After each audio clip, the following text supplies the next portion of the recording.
companies. Yes, please. You spoke to some European leaders today, I think, sir, about Ukraine. Could you tell us about that? And is there a new revised peace plan that Ukraine has presented?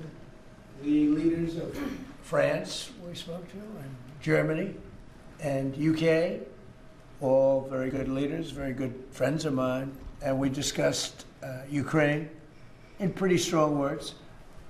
And we'll see what happens. I mean, we're waiting to hear answers before we progress. You know, we're not spending any money in Ukraine.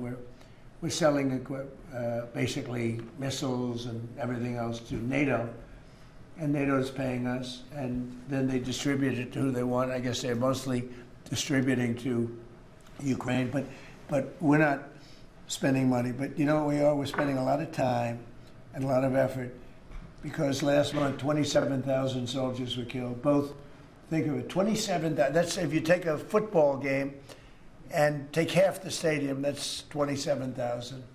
So 27,000 soldiers were killed. Russian and Ukrainian soldiers were killed. And I want to see that stop. We'll find out. Look, there are a lot of things happening right now.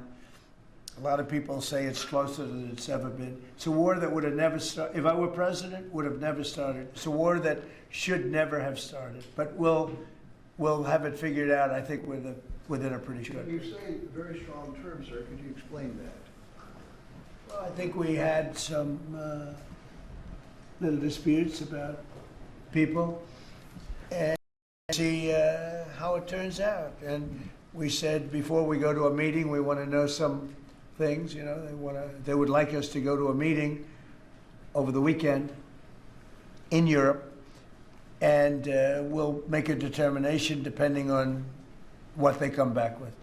We don't want to be wasting time. Sometimes you have to let people fight it out, and sometimes you don't. But the problem with letting people fight it out is you're losing thousands of people a week. It's ridiculous. The whole thing is ridiculous.